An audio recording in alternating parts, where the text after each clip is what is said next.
কে আপনি? আর এখানে একা একা দাঁড়িয়ে আছেন বৃষ্টির মধ্যে? ভয় করছে না আপনার? জায়গাটা ভালো না। রাত হলেই অনেক পকেটের ছেলেদের উৎপাত ঘটে এখানে। না মানে বন্ধুদের সঙ্গে ঘুরতে এসেছিলাম। এই গ্রামটা কিন্তু বৃষ্টি নামায় ওদের কাছ থেকে আলাদা হয়ে গিয়েছি। আর তেমন কিছু একটা চিনি না, তাই এখানে দাঁড়িয়ে আছি। নেহা কথাটি বলছিল আর কাঁপছিল।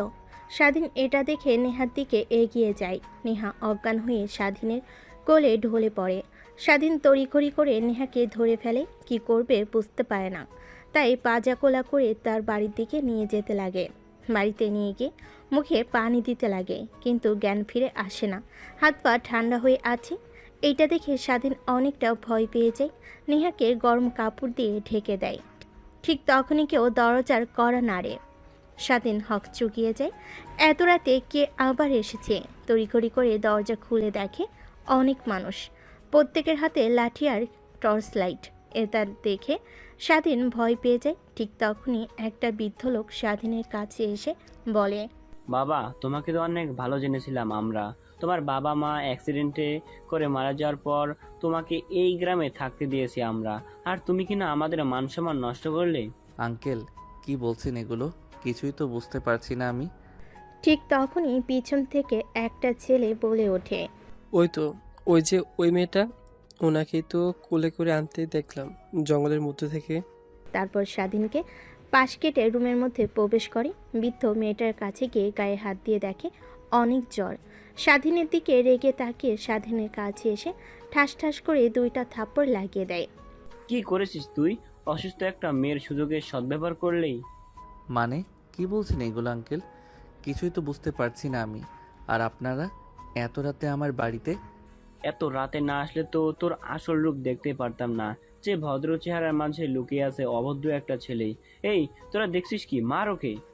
কথাটা বলার সঙ্গে সঙ্গে সেইখানে থাকা বেশ কিছু ছেলে এসে স্বাধীনকে লাঠি দিয়ে মারতে লাগে।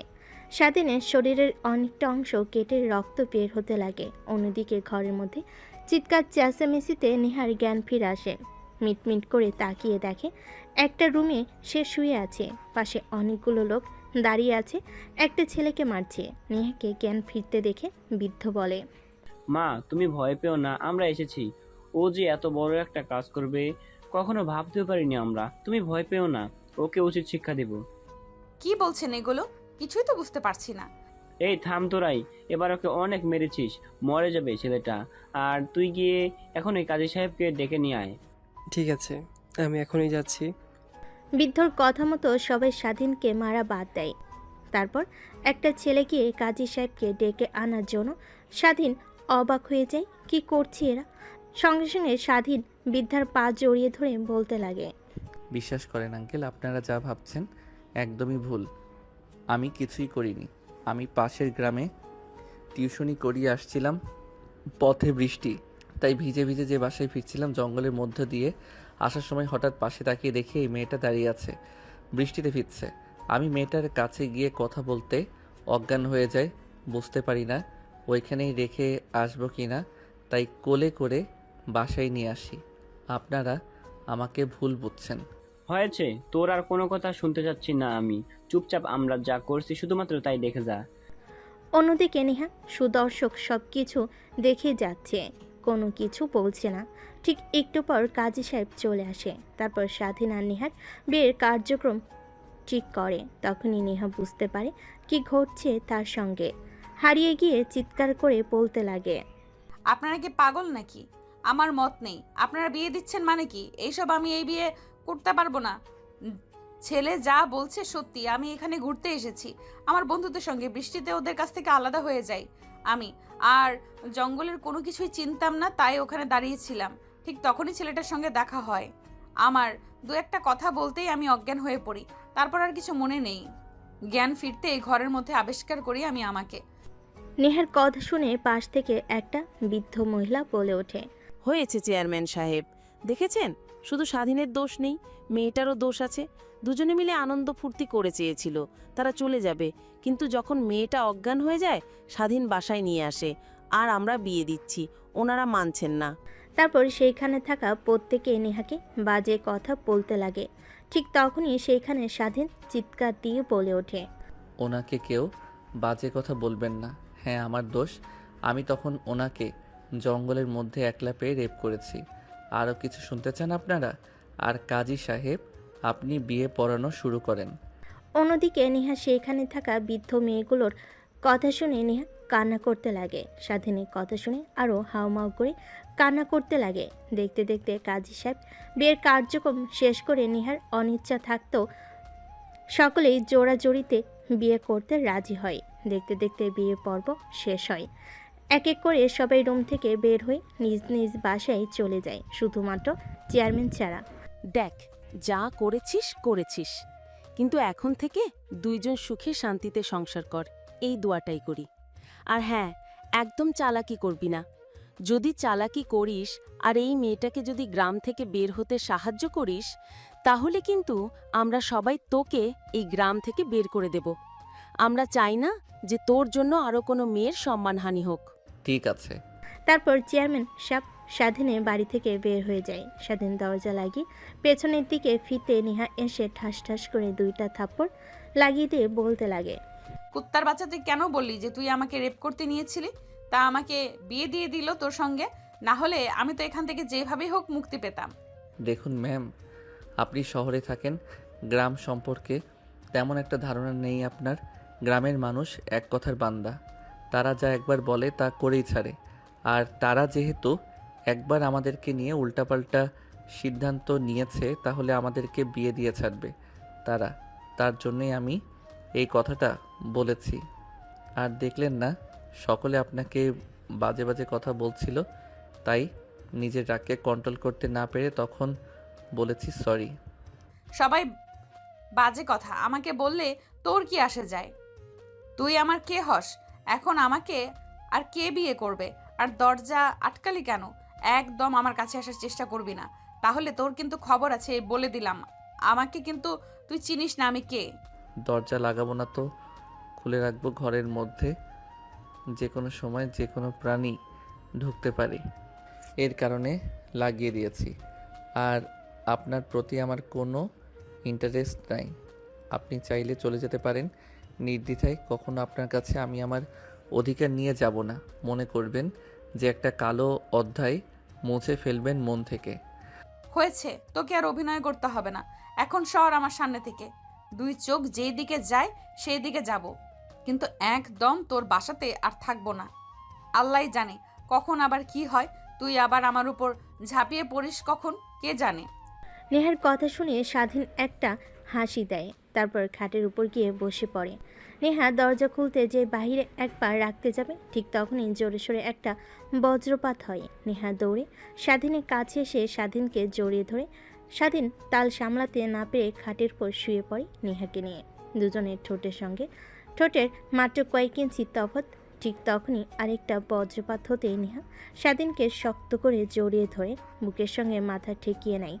স্বাধীনের অনেক ভালো লাগা কাজ করে, কিন্তু নেহাকে বুঝতে না দিয়ে নেহাকে তার উপর থেকে সরানোর চেষ্টা করে। প্লিজ একটু থাকতে দিন, অনেক ভয় করে আমার বজ্রপাত দেখে। সকাল হলে আমি চলে যাব আপনার বাড়ি থেকে। আমার বাড়িতে থাকবেন, আমি তো আপনাকে না করিনি, কিন্তু আমার বুকের উপর থেকে সরেন। এভাবে জড়িয়ে ধরেছেন কেন? স্বাধীনের কথা শুনে নেহা স্বাধীনের বুকের উপর থেকে উঠে যায় আর নিজেকে সামলে নিয়ে বলে, সরি, আসলে ছোট থেকেই অনেক ভয় পাই বজ্রপাতকে দেখে। তাই যখন বৃষ্টির রাত হয় তখন মা আর বাবার সঙ্গে গিয়ে আমি ঘুমিয়ে থাকি। হঠাৎ বজ্রপাত হওয়ায় ভয় পেয়ে আপনাকে জড়িয়ে ধরেছি। সরি, কিছু মনে করবেন না। আর ধন্যবাদ। ধন্যবাদ দিতে হবে না। হাজার হন কাগজে কলমে মানেন আর না মানেন, আপনি তো আমার স্ত্রী, তাই থাকতে পারেন, সমস্যা নেই। এখন কি দরজা লাগাতে পারি না কি সারা রাত এইভাবেই খোলা রাখবো? না না, খোলা রাখতে হবে না, যান গিয়ে দরজা লাগিয়ে দিয়ে আসেন। তারপর স্বাধীন গিয়ে দরজা লাগিয়ে রুমের মধ্যে আসে। কিচেন রুমে গিয়ে খাবার বেড়ে একটা প্লেটে তার রুমে এসে খেতে লাগে। পাশ থেকে নেহা স্বাধীনের দিকে ড্যাপ ড্যাপ করে তাকিয়ে বলতে লাগে, কেউ হয়তো বা ভুলে গিয়েছে যে রুমের মধ্যে আরো একজন আছে, আর সে না খেয়ে আছে, তাকে একটু খাবার দেওয়া উচিত। নেহার কথা শুনে স্বাধীন নেহার দিকে পিট পিট করে তাকিয়ে থাকে। তার দিকে তাকিয়ে থাকতে দেখে মাটির দিকে তাকিয়ে থাকে। স্বাধীন বলে, হয়েছে, আর ঢং করতে হবে না। আমার রুমে একটাই প্লেট, এই বাড়িতে শুধু আমি একাই থাকি, দ্বিতীয় কোনো ব্যক্তি থাকে না। আর আমার কোনো আত্মীয় স্বজন নেই এই পৃথিবীতে, শুধু আমি একা। তাই একটাই প্লেট আছে, আমি খাবো না, আপনি খাবেন। অনেক ক্ষুধা পেয়েছে, দুপুরে খাবার খাইনি, তাই নিজেকে কন্ট্রোল করতে না পেরে আগে খাচ্ছি। আমার খাওয়া শেষ হলে প্লেটটা পরিষ্কার করে আমি আপনাকে আবার খাবার দেব। স্বাধীনের কথা শুনে নেহার কেন জানি অনেক মায়া মায়া লাগে। এইটুকু একটা ছেলে কিভাবে এতটা কষ্ট সংগ্রাম করে বাঁচে। স্বাধীনের খাবার খাওয়ার দিকে এক নজরে তাকিয়ে থাকে। স্বাধীন এটা দেখে খানিকটা অবাক হয়ে যায়। তারপর খাওয়া দাওয়া শেষ করে কিচেনে গিয়ে প্লেট পরিষ্কার করে নেহার জন্য খাবার নিয়ে এসে দেয় খাওয়ার জন্য। তারপর স্বাধীন রুম থেকে বের হয়ে যায়। একটু পর রুমে প্রবেশ করে দেখে নেহা খাবার খাওয়া হয়ে গেছে। তারপর নেহাকে বলে, আপনি উপরে ঘুমিয়ে পড়েন। আমি এতটা অমানুষও না যে একটা মেয়ের সুযোগের সদ্ব্যবহার করব। নির্দ্বিধায় ঘুমাতে পারেন। আর আমি নিচে ঘুমিয়ে পড়েছি, কোনো সমস্যা হলে আমাকে ডাক দিয়েন। ঠিক আছে। কথাটা বলে নেহা ঘুমিয়ে পড়ে কাঁথা গায়ে নিয়ে। কিন্তু নেহার ঘুম আসে না, অনেক শীত করতে লাগে। ঠিক তখনই নিজের দিকে তাকাই, স্বাধীনের দিকে দেখে একটা বালিশ নিয়ে খালি গায়ে শুয়ে আছে। শরীরের উপরে কোনো কাঁথা নেই, হয়তোবা একটা ব্যতীত আরেকটা নাই বাড়িতে। এই পর্যায়ে নেহা এই পাশ ওই পাশ করতে ঘুমিয়ে যায়। পরের দিন সকালবেলা নেহার ঘুম ভাঙতেই দেখে স্বাধীন রুমে নেই। রুমের মধ্যে আর না থেকে বাইরে এসে দেখে স্বাধীন ব্রাশ করছে। নেহা স্বাধীনের পাশে গিয়ে দাঁড়িয়ে বলে, কিন্তু তোমার কি ভয় করে না এই নির্জন পরিবেশে থাকো তুমি? হা হা হা। ও ম্যাম, উঠে পড়েছেন? তাহলে একটা কথা মনে রাখবেন, যার পৃথিবীতে কেউ নেই ম্যাডাম, তার আল্লাহ আছে। একটা কথা সবসময় মনে রাখবেন। আর শুধুমাত্র রাতটা এসে এই বাড়িতে থাকি। তুমি তোমার লাইফ নিয়ে অনেক স্ট্রাগল করো, তাই না? আমি দোয়া করি তুমি অনেক বড় কিছু হবে একদিন। দিনভর কাজ করতে হয়, কলেজ করি, এইভাবে সময় পেরিয়ে যায়। শুধু রাতে এসে বাড়িতে থাকি। তা ম্যাম, এখন তো দিনের বেলা, এখন তো আর চিনতে অসুবিধা হবে না। আপনার বন্ধুরা কোথায় ক্যাম্প করেছিল, আপনিও চলে যেতে পারেন, সমস্যা নেই। কিন্তু রাতের বিষয় নিয়ে চিন্তা করছেন তাই না? ওইটা নিয়ে চিন্তা করতে হবে না।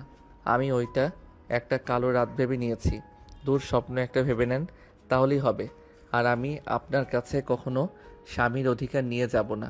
আর যদি তা না হয় তাহলে আপনি আপনার নাম্বার দিয়ে দেন, আমি ডিভোর্স লেটার পাঠিয়ে দেব আপনার স্থানে। আরে না, এটা ভাবছি না। পুরো গ্রামের মানুষ কি বললো যাওয়ার সময়, শোনো নাই যে আমি যেন গ্রাম থেকে না যাই, আমাকে যেন তুমি কোনোভাবে সাহায্য না করো গ্রাম থেকে চলে যেতে। তারা তো এসে আবার আমাকে না দেখলে তোমাকে মারধর করবে। ওই বিষয় নিয়ে আপনাকে ভাবতে হবে না ম্যাম, আপনি যেতে পারেন, আমি সেটা দেখে নেব। আর আপনার নাম্বারটা দিন, ডিভোর্স লেটার পাঠিয়ে দিব। তারপর স্বাধীন ফ্রেশ হয়ে ঘরের ভিতর থেকে ফোন নিয়ে আসে। স্বাধীনের হাতে বাটন ফোন দেখে নেহা খানিকটা হক চুকিয়ে যায়, কারণ এই জেনারেশনে এসেও একটা ছেলে বাটন ফোন চালায়। তারপর স্বাধীনের নাম্বার নেহা নিয়ে নেয়। তারপর নেহাকে খানিকটা এগিয়ে দিয়ে বাসায় চলে আসে স্বাধীন। রান্না করে খাবার খেয়ে তার কলেজে চলে যায়। অন্যদিকে নেহা রাস্তায় এসে সব কিছু চিনতে পারে। হাঁটতে হাঁটতে তার বন্ধুদের ক্যাম্পে চলে যায়। নেহাকে দেখতে পেয়ে সবাই দৌড়ে আসে নেহার কাছে। কিরে, তুই কোথায় হারিয়ে গিয়েছিলি? আমরা তোকে নিয়ে কত টেনশন করছি জানিস? আমরা তো এখনই পুলিশ স্টেশনে যাচ্ছিলাম রিপোর্ট করার জন্য। রাত ভোর বৃষ্টি হয়েছে, তাই তোকে আর খুঁজতে বের হতে পারিনি আমরা কেউ। এভাবে না বলে করে কোথায় হারিয়ে গিয়েছিলি? তুই নাকি কোনো সমস্যা হয়েছে? তোর এমন মন মরা যে? আরে না, টেনশন করছিস কেন? কিছুই হয়নি। আসলে বাড়ির কথা অনেক মনে পড়ছে। অনেক দিন তো হলো ক্যাম্প করে থাকলাম, চল বাসায় ফিরে যাই। এখানে থাকতে আর একদম ভালো লাগছে না আমার। হ্যাঁ, ঠিক বলেছিস। তুই স্যারকে বললাম তোর কথা, স্যার অনেক চিন্তিত হয়ে পড়েছে। পাশের ক্যাম্পে রেস্ট নিচ্ছে মনে হয়। আর রাতে কই ছিলি? আর বলিস না, রাতে কথাটা বলতে গিয়ে নেহা থেমে যায়। মনে মনে ভাবতে লাগে, সকল বিষয় কি এদেরকে খুলে বলবো? যদি বলি তাহলে তো সবাই উল্টাপাল্টা ধারণা করবে। না, সম্পূর্ণ কথা খুলে বলা দরকার নেই। শুধু বলি রাতে একটা ছেলের বাসাতে আশ্রয় নিয়েছিলাম। আরে না, তোদের কাছ থেকে আলাদা হয়ে যাওয়ার পর আমি কিছুই চিনতে পারি না। হাঁটতে হাঁটতে একটা বাড়ির সামনে চলে যাই, তারপর দরজায় কড়া নাড়তে একটা ছেলে বের হয়। তারপরে ওখানে আমি আশ্রয় নিয়েছিলাম। জানিস ছেলেটা অনেক ভালো, একটা নিরিবিলি পরিবেশে থাকে। ও আচ্ছা, তাহলে এই ব্যাপার। আর আমরা তোকে নিয়ে কতই চিন্তা করছিলাম, তোর ফোনে কতবার ফোন করেছি। আমার ফোনের চার্জ তো ছিল না যে তোদের সঙ্গে কথা বলবো। আচ্ছা বাদ দে সে সকল কথা, আমি চলে এসেছি তো, এখন তো হ্যাপি। ঠিক তখনই পাশ থেকে প্রিন্সিপাল স্যার বলে ওঠে, মা তুমি এসেছো? আমরা তোমাকে নিয়ে কত চিন্তা করতেছিলাম। আমরা সবাই তোমার বাবাকে ফোন করে তোমায় পাওয়া যাচ্ছে না কথাটা বলতে তোমার বাবা একদম পাগল হয়ে গিয়েছে। ওয়েট, আমি তোমার বাবাকে এখনই ফোন করে বলছি তোমাকে পেয়েছি আমরা। তারপর প্রিন্সিপাল স্যার দূরে গিয়ে নেহার বাবা মার কাছে ফোন করে বলে দেয় যে নেহাকে পাওয়া গেছে। তারপর দিনভর নেহা আর তার বান্ধবীরা একসঙ্গে অনেক আনন্দ করে। ঠিক তখনই পাশ থেকে নেহার বান্ধবী বলে ওঠে, আগামীকাল সকালেই তো চলে যাব। তোর কথা শুনে যা বুঝতে পারলাম ছেলেটা অনেক ভালো। ওরে, ওকে অনেক দেখতে ইচ্ছা করছে আমাদের। চল কালকে যাবার সময় একবার ছেলেটাকে দেখে তারপর যাব। আর আদেও এইখানে আসতে পারবো কি না আল্লাহই জানে। এইবার যে কাহিনী ঘটে গেল, আর কখনো মা বাবা আর আসতে দেবে না, দেখে নিস। নেহা তার বান্ধবীর কথা শুনে কেন জানি স্বাধীনকে দেখতে অনেক ইচ্ছে করে। তাই তার মাথা দিয়ে হ্যাঁ জানি দেখতে দেখতে রাত হয়ে যায়। নেহা তার বান্ধবীদের সঙ্গে আড্ডা দিতে দিতে রাত যখন গভীর হয় তখন ঘুমিয়ে যায়। পরের দিন ভোর হতেই ঘুম ভেঙে যায় সবার। তারপর সবাই ক্যাম্প ভেঙে রেডি হতে লাগে বাড়িতে যাওয়ার জন্য। ঠিক তখনই নেহা আর তার বান্ধবীরা প্রিন্সিপাল স্যারের কাছে গিয়ে বলে, স্যার আপনাকে তো সব কথা খুলেই বললাম। আমাকে একটা ছেলে রাতে থাকতে দিয়েছিল। আমার সব বান্ধবীরা জেদ করছে যে তার সঙ্গে গিয়ে দেখা করে আসবে আর ধন্যবাদ জানিয়ে আসবে। আপনি অনুমতি দিলে আমরা যেতাম ছেলেটার সঙ্গে দেখা করতে। আচ্ছা মা, যাও, সমস্যা নেই, কিন্তু দেখে শুনে যাও। কালকে বৃষ্টি হয়েছে সারা রাত ভোর, অনেক জায়গায় কাদা পানি জমে আছে। তারপর নেহা আর তার বান্ধবীরা স্বাধীনের বাসার দিকে অগ্রসর হতে লাগে। নেহা সামনে সামনে, পিছে তার বান্ধবীরা।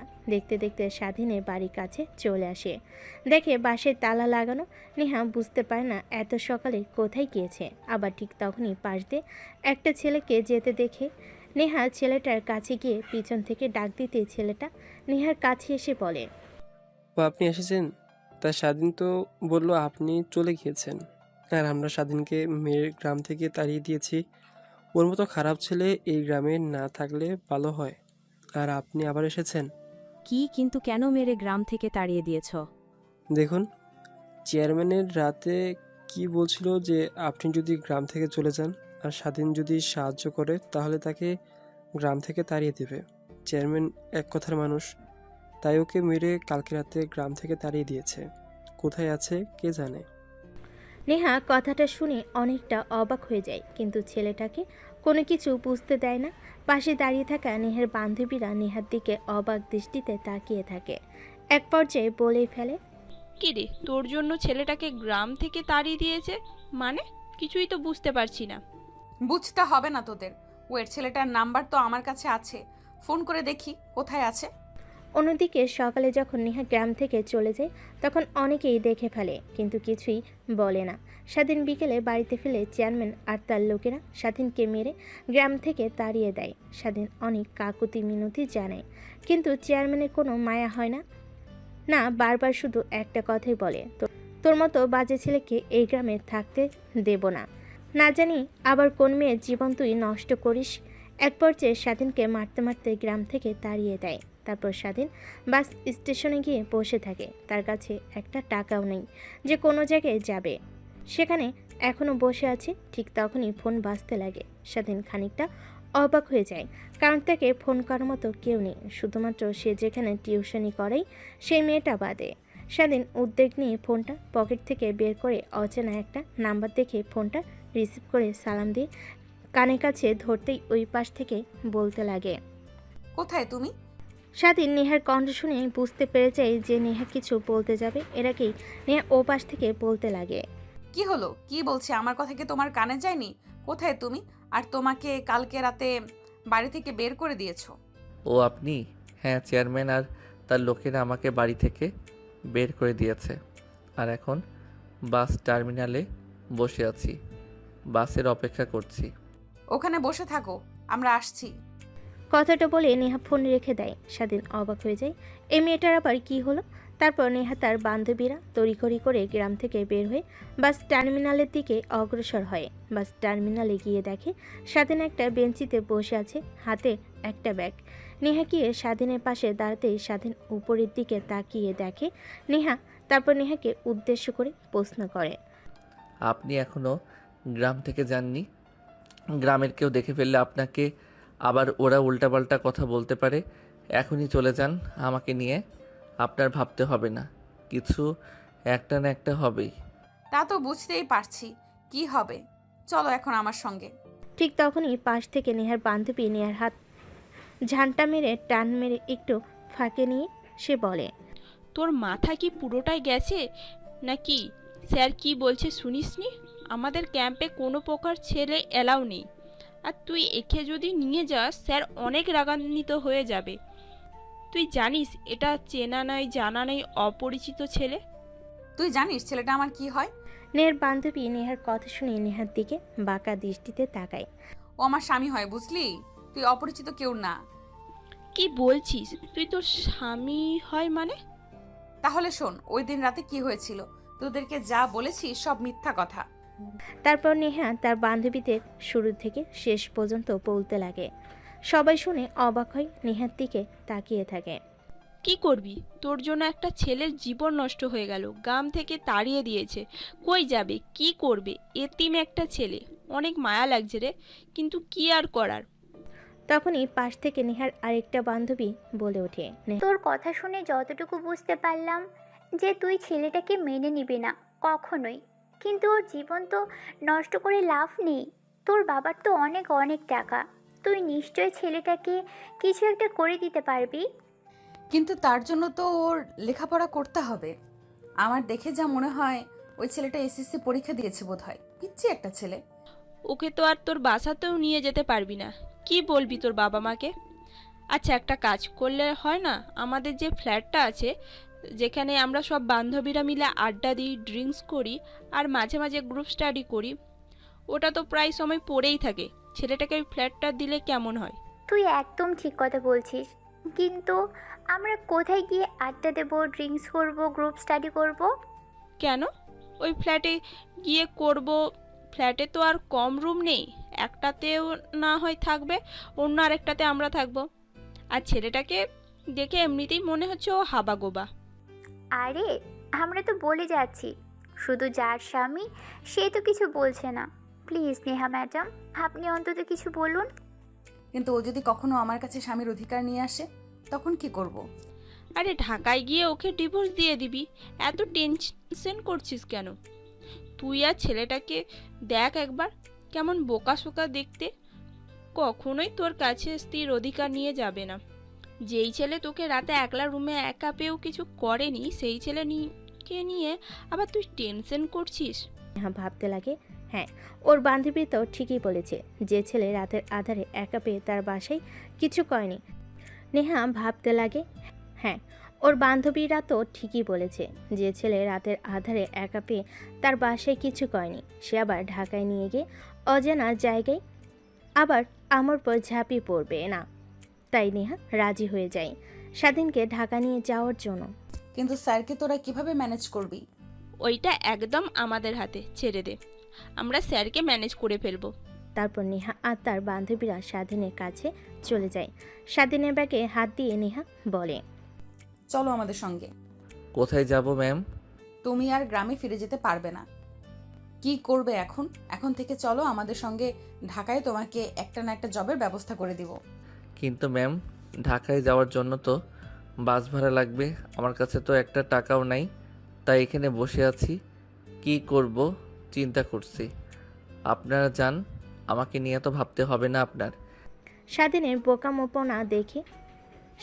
বোকামোপনা কথা শুনে নেহার বান্ধবীরা সবাই হাসতে লাগে। স্বাধীন সবার দিকে তাকিয়ে ভাবতে লাগে, কি এমন বলেছি যে সবাই এমনভাবে হাসছে। একটু পর নেহার ধমক শুনে সবাই হাসি বন্ধ করে। তারপর নেহা বলে, তোকে ভাবতে হবে না টাকা পয়সা নিয়ে, চল এখন আমার সঙ্গে।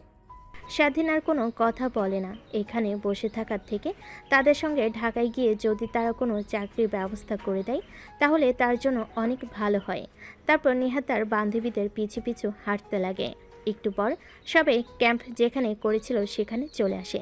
প্রিন্সিপাল স্যার তাদের দিকে তাকিয়ে এসে বলে, তোমরা কখন গিয়েছো আর কখন আসছো? বললে তো মাত্র 20 মিনিট লাগবে, আর 2 ঘন্টা হয়ে গেল। এতক্ষণ কোথায় ছিলে? সবে অপেক্ষা করছি আমরা। ঢাকায় ফিরতে হবে তো, আবার ফিরতে ফিরতে রাত হয়ে যাবে না হলে।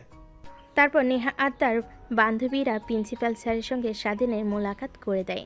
তারপর প্রিন্সিপাল স্যারকে বোঝাতে লাগে, কিন্তু সে বুঝতে নারাজ। তাদের সঙ্গে কোনো ছেলে মানুষকে একদম অ্যালাউ করবে না। অবশেষে নেহার বান্ধবীদের কথায় প্রিন্সিপাল স্যার রাজি হয়ে যায় স্বাধীনকে ঢাকায় নিয়ে যাওয়ার জন্য। তারপর সবাই সকালের খাওয়া দাওয়া করে বাসে উঠে পড়ে ঢাকায় যাওয়ার জন্য। বাস চলছে তার আপন গতিতে। নেহা কানে হেডফোন দিয়ে গান শুনছে, তার বান্ধবীদের সঙ্গে নাচানাচি করছে। স্বাধীন বাইরের দিকে তাকিয়ে আছে। এর আগে কখনো গ্রামের বাইরে যাওয়া হয়ে ওঠেনি তার, তাই এক দৃষ্টিতে বাহিরের গাড়ি দালান কোঠার দিকে তাকিয়ে আছে। দেখতে দেখতে গাড়ি এসে দাঁড় হয়ে নিহাদের কলেজের সামনে। এক এক করে সবাই গাড়ি থেকে নেমে যায়। স্বাধীনও নেমে আসে গাড়ি থেকে। আশপাশে চোখ বুলিয়ে বড় বড় দালান কোঠা দেখে অবাক হয়ে যায়।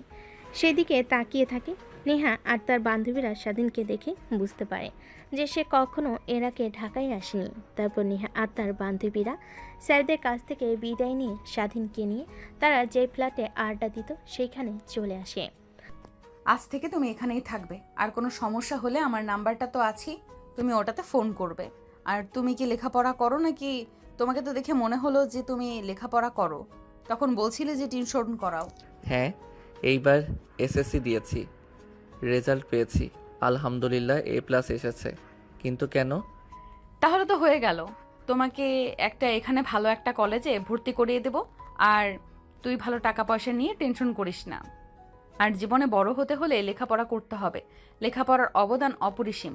মনোযোগ দিয়ে লেখাপড়া কর, তারপর আমি আমার বাবার কোম্পানিতে তোকে একটা ভালো চাকরি দিয়ে দেব। ঠিক আছে ম্যাম। তারপর নেহা স্বাধীনকে সব কিছু দেখিয়ে দিতে লাগে। স্বাধীন সব কিছু দেখে নেয়। তারপর নেহা আর তার বান্ধবীরা ফ্ল্যাট থেকে বের হয়ে যে যার বাসে চলে যায়।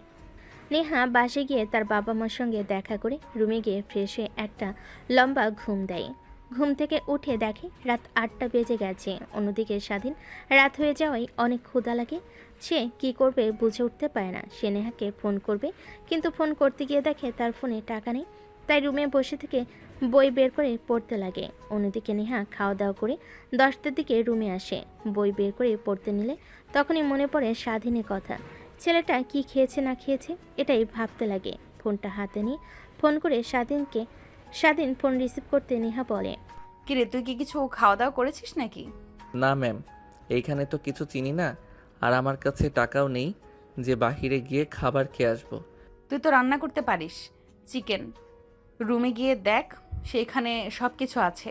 আচ্ছা ওয়েট, তোকে কিচেন রুমে যেতে হবে না, তুই কিছু বুঝতে পারবি না। আমি অনলাইনে খাবার অর্ডার দিয়ে দিচ্ছি, একটু পর দরজায় কলিং বেল দিলে খুলে খাবারগুলো নিয়ে নিস, কেমন? আর কোনো প্রয়োজন হলে আমাকে ফোন করিস। কিন্তু ম্যাম, আমার ফোনে তো টাকা নাই যে আমি আপনাকে ফোন করব। আমি টাকা পাঠিয়ে দিয়েছি। আর আরেকটি কথা, আমাকে ম্যাম বলবে না, আমাকে আপু বলে ডাকবে। আমাকে আর আমার বান্ধবীর সবাইকে আপু বলে ডাকবি, ম্যাম বলতে হবে না। রাখি এখন। তারপর নেহা ফোন রেখে দেয়। নেহা পড়তে পড়তে ঘুমিয়ে পড়ে। অন্যদিকে একটু পর দরজায় কলিং বেল দিতে স্বাধীন গিয়ে দরজা খুলে দেয়। ডেলিভারি ম্যান খাবার দিয়ে গেল। স্বাধীন খাবার খেয়ে নেয়, তারপর ঘুমানোর চেষ্টা করে, কিন্তু এর আগে কখনো নরম বিছানায় ঘুমায়নি, তাই ঘুম আসে না। জোর করে ঘুমিয়ে পড়ে। পরদিন সকালবেলা অনেক সকালে ঘুম ভেঙে যায়। তার আশেপাশ থেকে আজানে সুমিষ্ট ধ্বনি ভেসে আসতে লাগে। স্বাধীন ওয়াশরুমে চলে যায়। ফ্রেশ হয়ে অজু করে রুমে এসে ওয়ার্ড্রোবের মধ্যে জায়নামাজ খুঁজতে লাগে, কিন্তু কোথাও পায় না। উল্টো নেহার ছোট ছোট জামাকাপড় দেখে এইটা দেখে স্বাধীন শরম পেয়ে যায়। তারপর ফ্লোরেই নামাজ পড়ে নেয়। নামাজ পড়ে বেলকনিতে এসে সকালের সুমধুর পরিবেশ উপভোগ করতে লাগে। বড় বড় দালান কোঠা।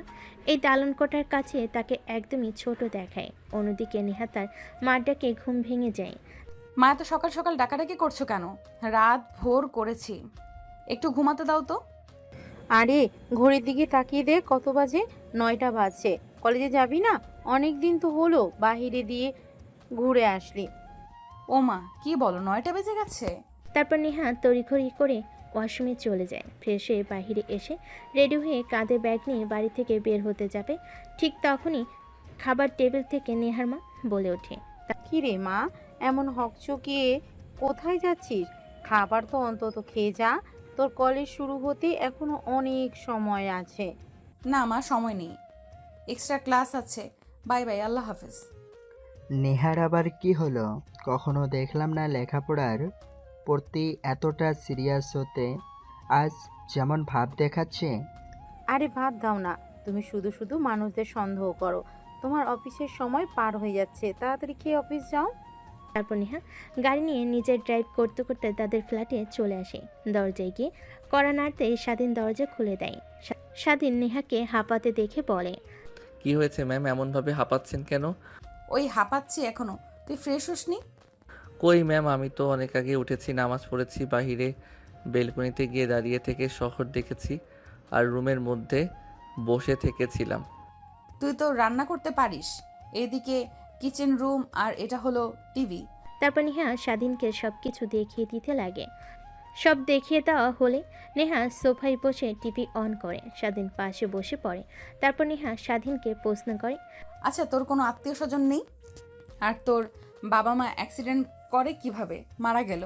নেহার কথা শুনে স্বাধীন উপরের দিকে তাকিয়ে দীর্ঘ একটা নিঃশ্বাস ফেলে বলতে লাগে, তাহলে শোনেন, আমার যখন বয়স মাত্র 8 বছর, তখন আমাদের অবস্থা অনেক ভালো ছিল। আমার বাবা গ্রামের চেয়ারম্যান ছিল, সবাই তাকে ভালোবাসতো, অনেক সৎ লোক ছিল সে। আবার অনেক শত্রু ছিল। একদিন বাবা আর মা আমার নানি বাড়িতে যাচ্ছিল, ঠিক তখনই ট্রাকের সঙ্গে অ্যাক্সিডেন্ট হয়ে মারা যায় বাবা আর মা। আর আমার অনেক আত্মীয় স্বজন আছে, তারা আমার বাবার সম্পত্তি দখল করে নিয়েছে আর আমাকে বাড়ি থেকে বের করে দিয়েছে। তখন ওই গ্রামের একটা লোক যে এখন বর্তমান চেয়ারম্যান, উনি আমাকে ওই পাহাড়ের চূড়াতে বাড়ি তৈরি করে দেয়। ওইখানে আমি একাই থাকতাম, প্লাস লেখাপড়াও করতাম। বিকেলে এসে ভাটায় কাজ করতাম। এভাবে চলতে লাগে আমার দিনগুলো। ঠিক তখনই পাশের একটা গ্রামে টিউশনি পাই আমি। টিউশনি করাতাম, সে থেকে সেই টাকা পেতাম। সেই টাকা দিয়ে লেখাপড়ার খরচ আর খাবার খরচ হয়ে যেত আমার। এইভাবে চলছিল দিনকাল। আর আপনার সঙ্গে হঠাৎ দেখা আর আমার জীবন পরিবর্তন। কথাগুলো বলে স্বাধীনের চোখ থেকে এক ফোঁটা অশ্রু বের হতে যাবে, ঠিক তখনই স্বাধীন তার হাতে উল্টোপুট দিয়ে মুছে ফেলে। নেহার চোখের আড়াল হয় না সব দেখে নেহা স্বাধীনের কাছে এসে ওর পিঠে হাত বুলিয়ে দিয়ে বলে, আর চিন্তা করতে হবে না তোকে, আমি তোর পাশে আছি। যা, তোর সার্টিফিকেটগুলো নিয়ে আয়, তোকে কলেজে ভর্তি করিয়ে দিয়ে আসি। নেহার কথা শুনে স্বাধীন সোফা থেকে উঠে ব্যাগটা নিয়ে আসে। তারপর নেহা স্বাধীনকে নিয়ে বাসার বাহিরে চলে আসে। গাড়ি করে যেতে লাগে তার কলেজের উদ্দেশ্যে। নেহা এবার ইন্টার সেকেন্ড ইয়ারে পড়ছে। তারপর কলেজে এসে গাড়ি বের করতে নেহার বান্ধবীরা চলে আসে। তাদের সঙ্গে কিছু কথা বলে স্বাধীনকে নিয়ে সোজা প্রিন্সিপাল স্যারের রুমে চলে যায়। প্রিন্সিপাল স্যার নেহাকে দেখে বলে, নেহা মামনি যে, আসো আসো, ভেতরে আসো। তা আজ হঠাৎ কি মনে করে? স্যার, একে এই কলেজে ভর্তি করার জন্য এসেছি। এটা তো ওই ছেলেটা তাই না, যে গ্রামে তুমি হারিয়ে গিয়েছিলে? তা একে এই কলেজে ভর্তি করবে?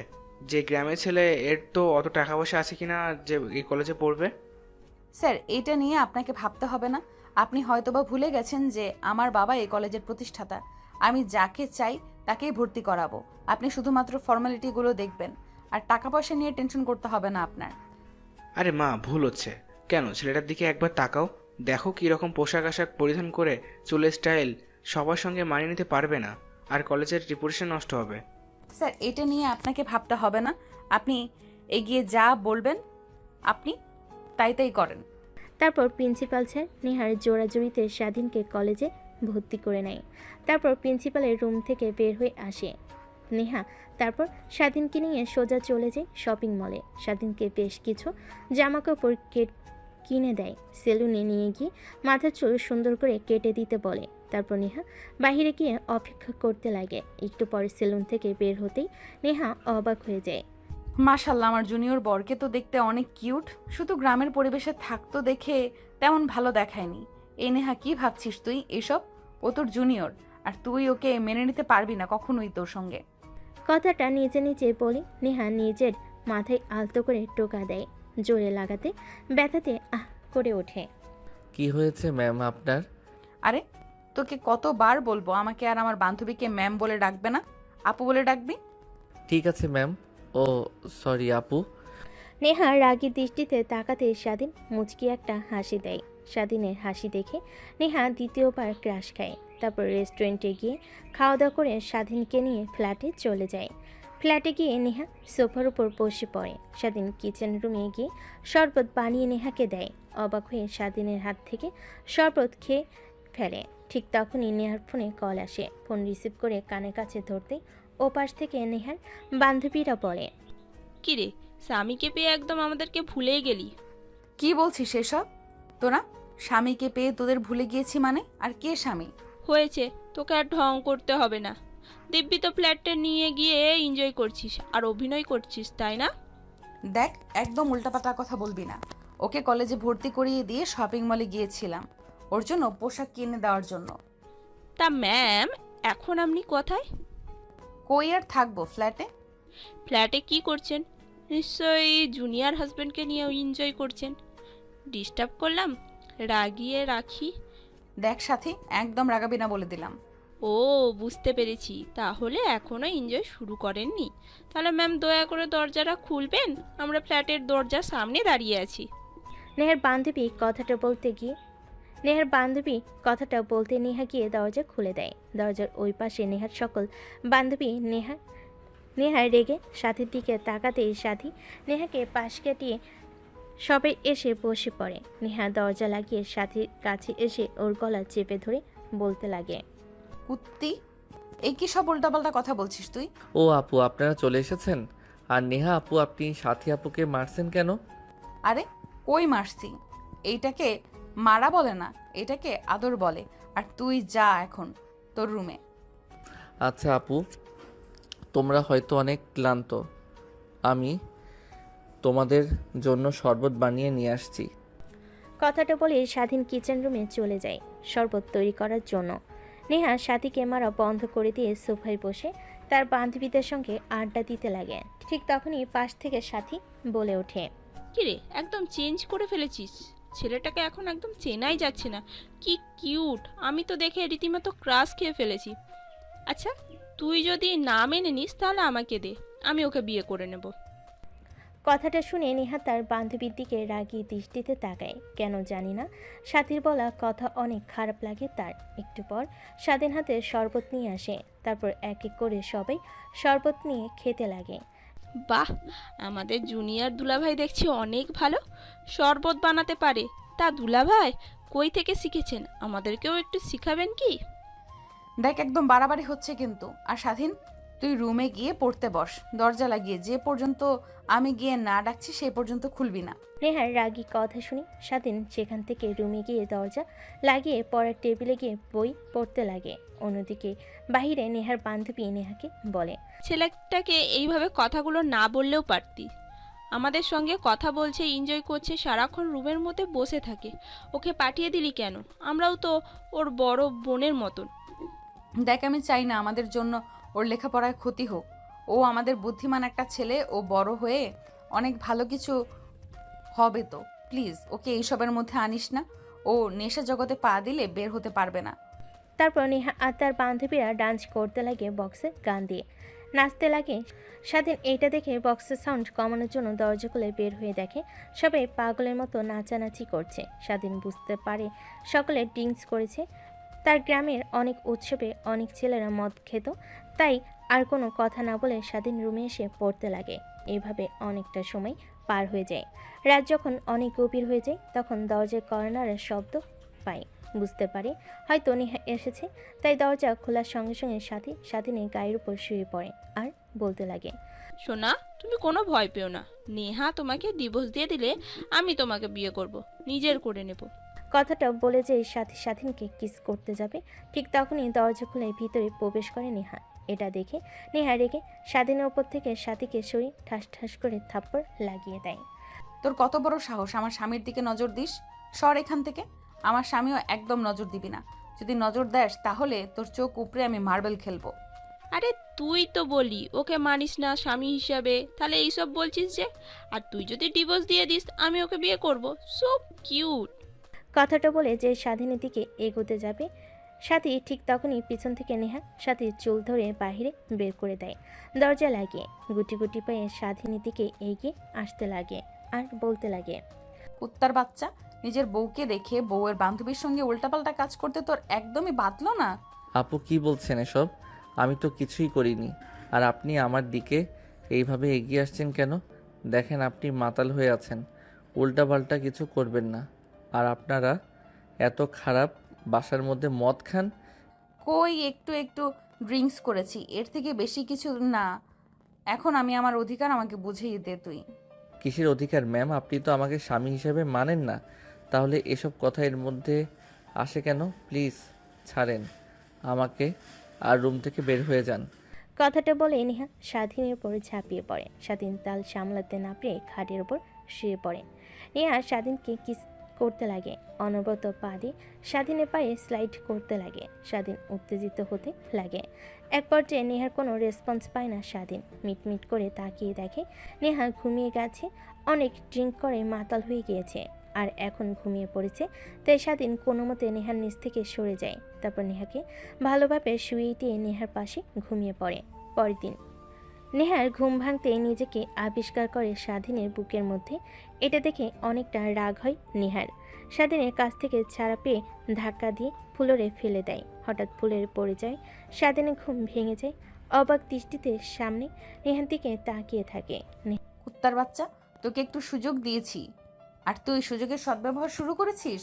ভেবেছিলাম তুই অনেক ভালো, অন্যান্য ছেলেদের মতো না, সহজ সরল।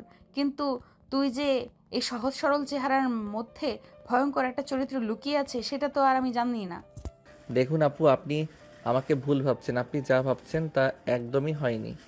চুপ, একদম চুপ। একটা কথাও বলবি না তুই আর। এক্ষুনি রুম থেকে বেরিয়ে যা, তোকে যেন আর না দেখি আমার চোখের সামনে। নেহার কথা শুনে সেদিন ঘর থেকে বের হয়ে যায়। বাহির এসে দেখে নেহার বান্ধবীরা সবাই অগোছালোভাবে শুয়ে আছে। স্বাধীন ফ্লোরে থাকা বোতল আর চিপসের প্যাকেটগুলো পরিষ্কার করতে লাগে। এক পর্যায়ে নেহার বান্ধবীদের ঘুম ভেঙে যায়। আরে জুনিয়র দুলাভাই, আপনি কাজ করছেন কেন আমরা থাকতে? আরে না, তোমরা ঘুমাও, আমি পরিষ্কার করছি। আর কি খাবে? আমি রান্না করে দিচ্ছি। জুনিয়র দুলাভাই, আপনি রান্না করতে পারেন? সব পারি, শুধু বলো কি খাবে। ঠিক তখনই রুমের বাহিরে বের হয় নেহা। স্বাধীনকে তার বান্ধবীদের সঙ্গে কথা বলতে দেখে রেগে বলে, নেহা, ওই কুত্তার বাচ্চা, তোকে কি বললাম? তোর কানে যায়নি? তোকে না বললাম রুম থেকে বের হয়ে যা? এখন এখানে রয়েছিস যে? ম্যাম, আপনি বের করে দিলে কোথায় যাব? আমি ঢাকার শহরের কিছুই তো চিনি না। আমি ভুল করে থাকলে ক্ষমা চাচ্ছি, কিন্তু আমাকে আপনি বাড়ি থেকে বের করে দিয়েন না। তোর কোনো কথাই শুনতে চাচ্ছি না আমি এখন। চলে যাবি। আর বান্ধবীরা সবাই অবাক হয়ে নেহার দিকে তাকিয়েছিল। হঠাৎ কি হলো নেহার? স্বাধীনের সঙ্গে এমন ব্যবহার করছে? উদ্বেগ নিয়ে বলে ফেলে সাথী। কি রে, কি হয়েছে? ছেলেটাকে কিভাবে কথা বলছিস? কেন আর রেগে আছিস কেন এত? কুত্তার বাচ্চা কত বড় সাহস, আমার মাতাল হওয়ার সুযোগ নিয়েছে।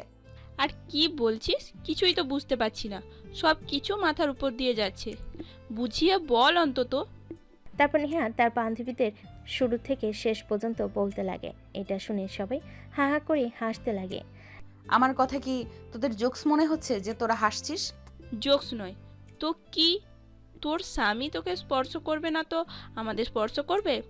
আরে তুই তো ফুল মাতাল হয়েছিলি। আমি স্বাধীনের কাছে গিয়েছিলাম, অভিনয় করতেছিলাম, কিন্তু স্বাধীন আমার কাছ থেকে বারবার দূরে সরে গিয়েছে। এটা দেখে তুই রেগে স্বাধীনকে নিয়ে দরজা আটকে দিয়েছিলি। তারপর কি করেছিস সেটা জানি না। আমরা ছেলেটার কোনো দোষ নেই। একটা মেয়ে যদি ওর কাছে যায়, নিজেকে আর কন্ট্রোল করে রাখবে কতক্ষণ? তারপর তুই আবার ওর বউ, তাই বলে ও আমার মাতাল হওয়ার সুযোগ নেবে?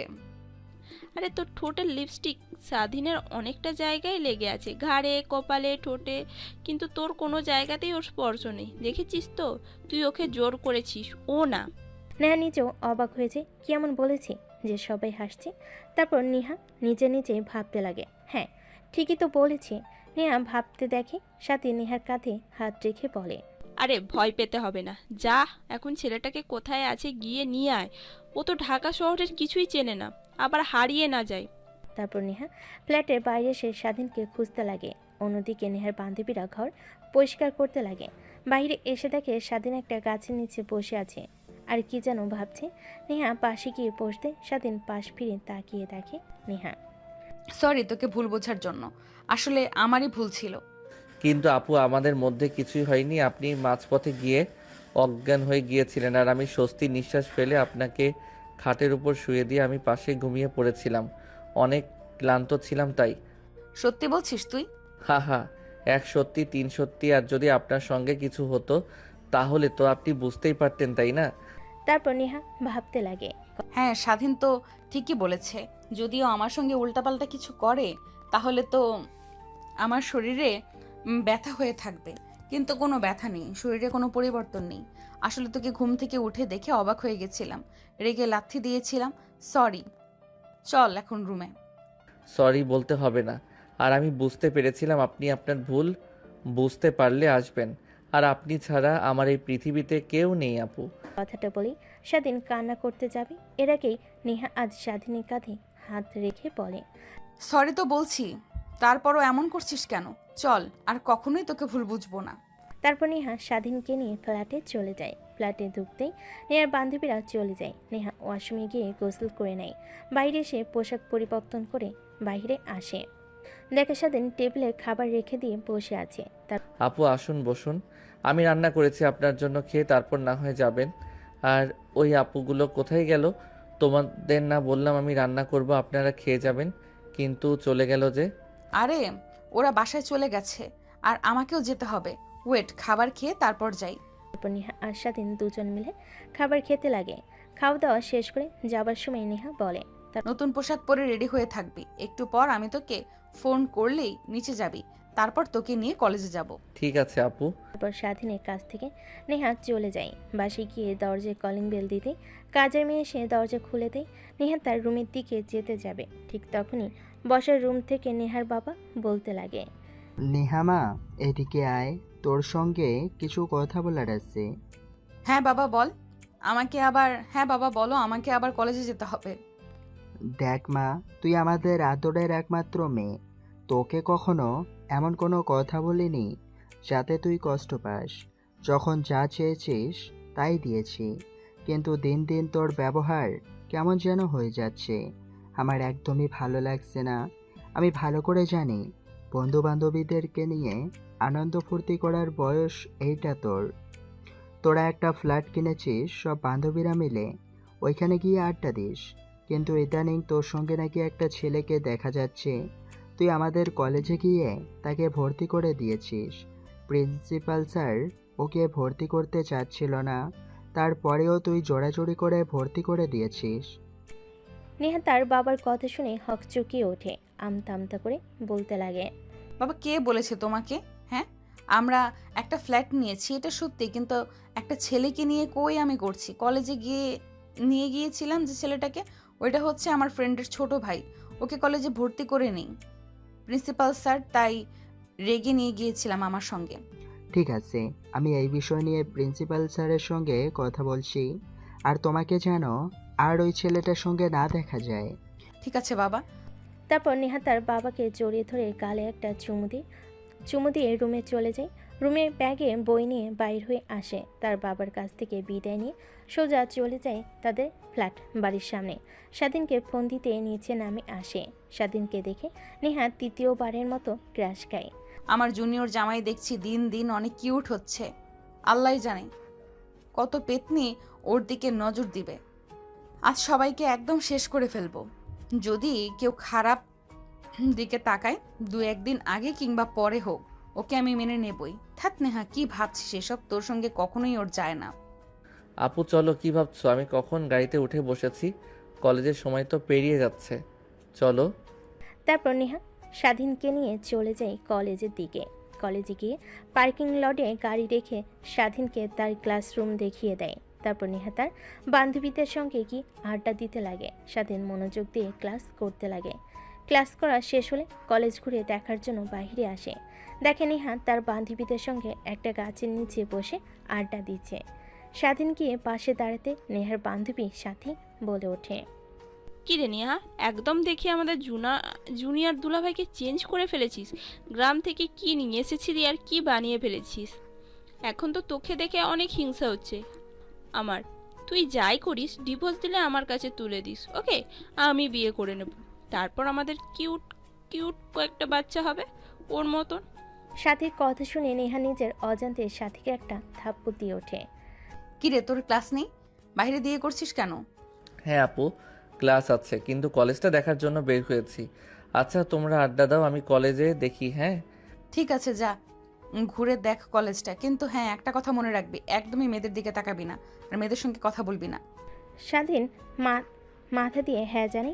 তারপর নিজে নিজেই পুরো কলেজটা ঘুরে দেখতে লাগে। কলেজ দেখা শেষ হলে স্বাধীন তার ক্লাসরুমে গিয়ে আবার ক্লাস করতে লাগে। দেখতে দেখতে কলেজের সময় শেষ হয়ে যায়।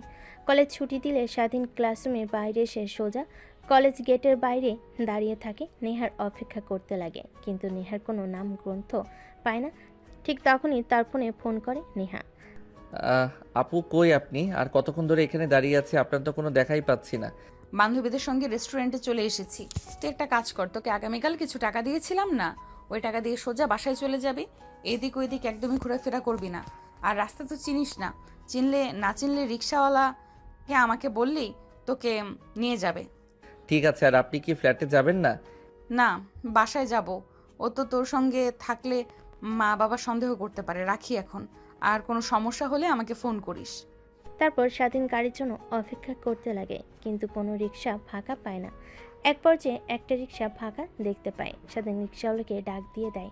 স্বাধীনের সামনে এসে দাঁড়িয়ে রিক্সা উঠতেই স্বাধীনের সঙ্গে একটা মেয়ে উঠে পড়ে। এই কে আপনি? আর রিক্সা দাঁড় করিয়েছি, আমি যাব, আপনি কেন উঠে বসলেন? হাই, আমি তিথি। আমি আর তুমি একই ক্লাসে পড়ি। তোমাকে আজকে দেখেছি, আমার বেস্ট ফ্রেন্ড হতে পারি। আর তুমি যেদিকে যাবে ওই দিকে আমার বাসা। তো প্লিজ রাস্তায় নামিয়ে নিও, কোনো রিকশায় ফাঁকা পাচ্ছি না। কি করব আর বলো, বাসায় যেতে হবে তাড়াতাড়ি। তাহলে তুমি চলে যাও, আমি আরেকটা রিক্সা দাঁড় করে না হয় যাব। আরে আস না, ভয় পাচ্ছ কেন? আমি তো আর তোমাকে খেয়ে ফেলছি না। তারপর রিক্সাওয়ালা মামাকে স্বাধীন বলতে যেতেই লাগে। মেয়েটার সঙ্গে টুকটাক কথা বলতে লাগে স্বাধীন। অন্যদিকে নেহা আর তার বান্ধবীরা রেস্টুরেন্টে খাওয়া দাওয়া করছিল। ঠিক তখনই রেস্টুরেন্টের সামনে দিয়ে একটা মেয়ের সঙ্গে রিক্সায় করে যায়। এটা নেহার চোখের আড়াল হয় না। নেহা রেগে তার হাতে থাকা গ্লাসটা ভেঙে ফেলে। এটা দেখে নেহার বান্ধবী বলে, কি রে, কি ব্যাপার, কি হয়েছে তোর? এত রেগে গেলি কেন হঠাৎ করে? আরে কই রেগে গিয়েছি, বাসায় যেতে হবে, তোরা থাক। আরে খাবারটা অন্তত খেয়ে যা। বাসায় যাওয়ার জন্য এত তাড়াহুড়ো লাগিয়েছিস কেন? একটা ইম্পর্ট্যান্ট কাজ আছে, তাই বাসায় যেতে হবে। ভাই তোদের সঙ্গে পরে কথা হবে। তারপর নেহা রেস্টুরেন্টের বাইরে এসে গাড়ি স্টার্ট দিয়ে যেতে লাগে। রাস্তাতে স্বাধীন আর মেয়েটাকে দেখে ওদের পিছু পিছু আসতে লাগে। এক পর্যায়ে স্বাধীনের শরীরের ওপর বারবার কথা বলতে বলতে মেয়েটা এটা ওইটা দেখে, আরও অনেক রেগে যায়। আর নিজেকে কন্ট্রোল করতে না পেরে নেহার জোরে গাড়ি চালিয়ে সোজা ফ্ল্যাটে এসে দরজা খুলে রুমে গিয়ে বসে থাকে। অন্যদিকে স্বাধীন মেয়েটার সঙ্গে পরিচিত হতে লাগে।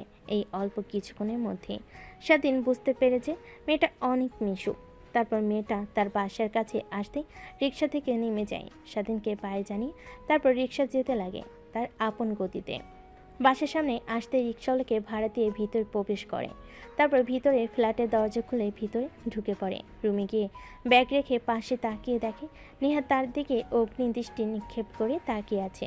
স্বাধীন এইটা দেখে রীতিমতো ভয় পেয়ে যায়। আরে আপু তুমি, আর তুমি না বললে যে আসবে না? তোমার বাসায় যেন কি কাজ আছে, কিন্তু এখানে যে কিছু কি হয়েছে? কিছুই হয়নি, বাট ওই মেয়েটাকে আর তোকে কি বললাম আমি যে কোনো মেয়ের সঙ্গে কথা বলবি না, তারপরও আমার কথা অমান্য করলি কেন? ও তুমি তিথির সঙ্গে দেখেছো? ও তো আর আমি একই ক্লাসে পড়ি, আজকে ওর সঙ্গে পরিচয় হলো। মেয়েটা অনেক মিশুক। ও আচ্ছা, তাই একদিনের মধ্যে বান্ধবী বানিয়ে ফেললি, আর কিছুদিন গেলে তো গার্লফ্রেন্ড বানিয়ে ফেলবি। কি বলছো এগুলো তুমি আপু? নেহা নিজের রাগকে আর কন্ট্রোল করতে না পেয়ে দৌড়ে স্বাধীনের কাছে এসে ওর গলা চেপে ধরে দেওয়ালের সঙ্গে দু হাত দিয়ে নেহার কাছ থেকে ছাড়া পাওয়ার আপ্রাণ চেষ্টা করে। আপু প্লিজ ছেড়ে দাও, আমার অনেক ব্যথা লাগছে। ব্যথা লাগার জন্যই তো আমি ধরেছি, আর কোনো মেয়ের সঙ্গে একটা রিক্সা করে যাওয়া আসা করবি? তুই কোনো মেয়ের সঙ্গে কথা বলবি না আর। না আপু প্লিজ, তুমি এবারের মতো ছেড়ে দাও। আর কোনো মেয়ের সঙ্গে কথা বলবো না আমি। স্বাধীনের কথা শুনে নেহা ছেড়ে দেয়। স্বাধীন দু হাত দিয়ে গলা ধরে কাশতে কাশতে ফ্লোরে বসে পড়ে। নেহা যেয়ে খাটের উপর বসে পড়ে। সরি। সরি বলতে হবে না, আমি তো তোমার কেনা গোলাম। তুমি যখন যা করবে মুখ বুজে সহ্য করতে হবে। থাকতে দিয়েছো, খেতে দিয়েছো, লেখাপড়া করতেও দিয়েছো, আর তুমি আমাকে মারবে সামান্য বিষয় আমি কিছুই মনে করিনি। আসলে ছোট থেকেই আমার একটা বদ অভ্যাস আছে যে আমার কথা শোনে না, তার প্রতি আমার অনেক রাগ হয়। তোকে বলেছি না মেয়েদের কাছ থেকে দূরে দূরে থাকবি, কিন্তু তুই তো উল্টা আমার কথা বড় ক্লাবই করেছিস, তাই রে তোকে মেরেছি। সরি। আচ্ছা আমি অন্য মেয়েদের সঙ্গে কথা বললে তাই আপনার কি? আপনি তো আপনার বন্ধুদের সঙ্গে বসে আড্ডা দেন, আমি তো কিছু বলি না। আমি তোর বিয়ে করা স্ত্রী, এই কথাটা হয়তোবা তুই ভুলে যাচ্ছিস বারবার। না আপু ভুলে যাচ্ছি না, কিন্তু তুমি তো আমাকে সেই অধিকার দাওনি। তুমি তো আগেই বলে নিয়েছো কখনো তুমি আমাকে মানতে পারবে না। তাহলে এখন এই কথা বলছো কেন? বাদ দাও। তুমি যেহেতু বলেছো কোনো মেয়েদের সঙ্গে কথা বলবো না, আর আমি ঠিক তখনই নেহার ফোন আসে। নেহা ফোনটা হাতে নিয়ে দেখে তার বাবা ফোন করেছে। রুম থেকে বের হয়ে রিসিভ করে নেহা। তার বাবার সঙ্গে কথা বলে নেহাকে তার বাবা তাড়াতাড়ি বাসায় যেতে বলে। তারপর নেহা বাসায় চলে যায়। স্বাধীন ভাবতে লাগে। আচ্ছা বুঝতে পারছি না আপু আমার সঙ্গে কেন অন্য মেয়েকে দেখতে পায় না। আমাকে দেখে সাথী আপু যখন ভালো মন্তব্য করে তখন নেহা আপু ওই রকম করে কেন? নেহা আপু আমাকে ভালোবেসে ফেলেছে ধীরে ধীরে। দেখো কি ভাবছি আমি, উনি কোথায় আর আমি কোথায়। হয়তোবা আমাকে শাসন করে যেন আমি অল্প সময়ে মেয়েদের পাল্লায় না পড়ি। মেয়েদের কাছ থেকে দূরে থাকতে হবে আমাকে। নেহা বাড়িতে গিয়ে বসার রুমে গিয়ে দেখে অনেক মানুষ বসে আছে। নেহা কাউকে চিনতে পারে না। তারপর নেহার মা নেহাকে নিয়ে নেহার রুমে চলে যায়। তারপর বলে, মা, এই শাড়ি আর গহনা পরে সুন্দর করে সেজে বাহিরে আয়। কিন্তু কেন? তোর বাবা তোর এক বন্ধুর ছেলের সঙ্গে তোর বিয়ের কথা বলছে, তাই তারা তোকে দেখতে এসেছে। তাই তোকে ফোন করে তোর বাবা তাড়াতাড়ি আসতে বলল। আর বাবা যে বলল তুমি নাকি অসুস্থ, তাহলে এটা কি মিথ্যা কথা? আরে তোকে আমার অসুস্থতার কথা না বললে তো আর আসতি না, তাই তোকে মিথ্যা কথা বলেছে তোর বাবা। এখন তাড়াতাড়ি রেডি হয়ে আয়, অনেকক্ষণ হলো তারা বসে আছে তোকে দেখার জন্য অধিক আগ্রহে। এখন বাইরে গিয়ে তুমি বাবাকে বলবে আমি এই বিয়ে করতে পারবো না। কিন্তু কেন? অনেক ভালো ফ্যামিলি, তোর বাবার বন্ধু প্লাস বিজনেস পার্টনার, অনেক ভদ্র আর নরম একটা ছেলে। আমরা তো সবাই রাজি, তোর বাবা অনেক খুশি। কিন্তু আমি না লেখাপড়া শেষ করব, নিজের পায়ে দাঁড়াবো, তারপর আমি বিয়ে করব, এর আগে না। সাফ সাফ করে তোমাকে বলে দিলাম।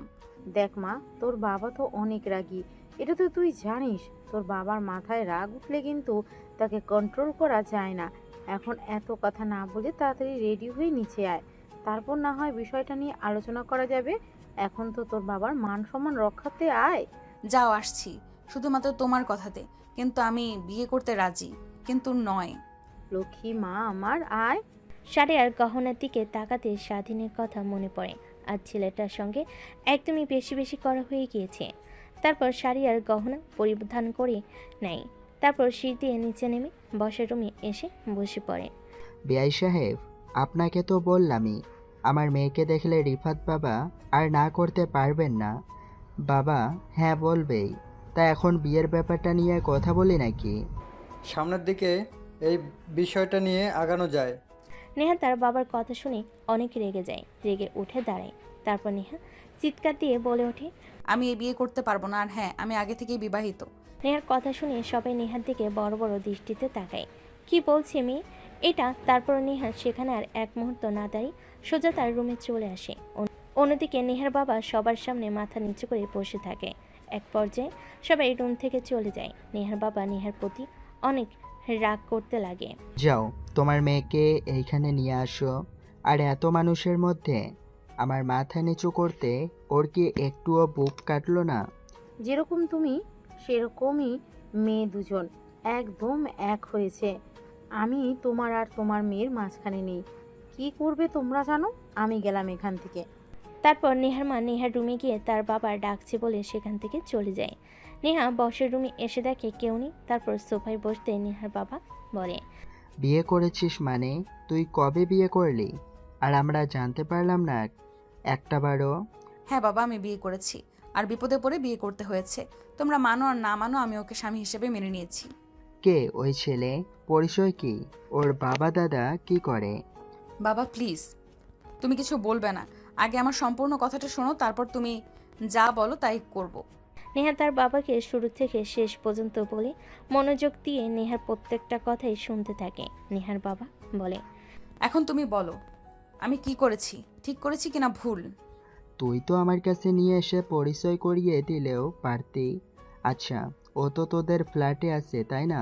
যা, ওকে নিয়ে আয়। নেহা খুশি হয়ে তার বাবাকে জড়িয়ে ধরে বলতে লাগে, ইউ আর মাই বেস্ট পাপা। হয়েছে, আর ঢং করতে হবে না। যা, গিয়ে ছেলেটাকে নিয়ে আয়। তারপর নেহা বাইরে আসে, গাড়ি স্টার্ট দিয়ে ফ্ল্যাটে চলে যায়। একটু পরে ফ্ল্যাটে গিয়ে পৌঁছায়। দরজায় কলিং বেল দিতে স্বাধীন এসে দরজা খুলে দেয়। তারপর নেহা ভিতরে প্রবেশ করে দরজা আটকে দিয়ে স্বাধীনকে জড়িয়ে ধরে শক্ত করে। কি করছেন আপু, প্লিজ ছাড়েন। ছাড়ার জন্য তো আর ধরিনি, আর একদম আমাকে তুই আপু বলবি না, তাহলে কিন্তু তোর খবর আছে। ঠিক আছে, তাহলে ম্যাম বলে ডাকবো। এবার তো অন্তত ছাড়ুন আমাকে। ছাড়বো না তোকে, আজীবন এইভাবেই শক্ত করে জড়িয়ে ধরে রাখবো। তুই যতই আমাকে ছাড়ার চেষ্টা করিস না কেন, কিন্তু আমি তোকে ছাড়বো না। এক পর্যায়ে নেহার হাত থেকে স্বাধীন ছাড়া পায়। কি হয়েছে আপু, আপনি ঠিক আছেন তো? নাকি আজকেও ড্রিঙ্কস করে এসেছেন? পরে যখন আবার নেশা কেটে যাবে আমাকে উল্টাপাল্টা কথা বলবেন। তারপর নেহা স্বাধীনকে শুরু থেকে শেষ পর্যন্ত বলে তার বাবা স্বাধীনের সঙ্গে দেখা করতে চেয়েছে এই বিষয়টা। তারপর স্বাধীন কথা শুনে অনেকটা ভয় পেয়ে যায়। স্বাধীনকে ভয় পেতে দেখে নেহা বলে, আরে ভয় পাচ্ছিস কেন তুই? আমার বাবা অনেক ভালো, আমি যা চেয়েছি তাই দিয়েছে। তারপর নেহা স্বাধীনকে নিয়ে তার বাসায় চলে আসে। তারপর নেহার বাবার সঙ্গে স্বাধীন কথা বলতে লাগে। নেহার বাবার অনেক পছন্দ হয় স্বাধীনকে। তোমাকে আমার অনেক পছন্দ হয়েছে। আমার মেয়ের জন্য একদম পারফেক্ট তুমি। যা মা, ওকে নিয়ে রুমে যা। তারপর নেহা স্বাধীনকে নিয়ে রুমে চলে যায়। দেখতে দেখতে রাত হয়ে যায়। রাতে খাওয়া দাওয়া শেষ করে নেহা আর স্বাধীন রুমে চলে যায়। স্বাধীন বেলকুনিতে গিয়ে আকাশের দিকে তাকিয়ে থাকে। পিছন থেকে নেহা স্বাধীনকে জড়িয়ে ধরে বলে, কি ভাবছো আমি তোমার পাশে আছি? আজীবন চিরকাল তোমাকে আর ভাবতে হবে না। কথাটা বলে স্বাধীনকে পাশ ফিরিয়ে নেয় নেহা। দেখে স্বাধীনের চোখে পানি। তারপর হাত দিয়ে মুছে ফেলে নেহা। তারপর স্বাধীনকে শক্ত করে জড়িয়ে ধরে ঘাড়ে কপালে কিস করতে লাগে। স্বাধীন নিজেকে আর কন্ট্রোল করতে না পেরে নেহাকে পাজা কোলে করে রুমের মধ্যে নিয়ে এসে খাটের উপর ফেলে দেয়। লাইট অফ করে ঝাঁপিয়ে পড়ে নেহার উপরে। বাকিটা ইতিহাস, সেটা আপনাদের না জানলেও চলবে।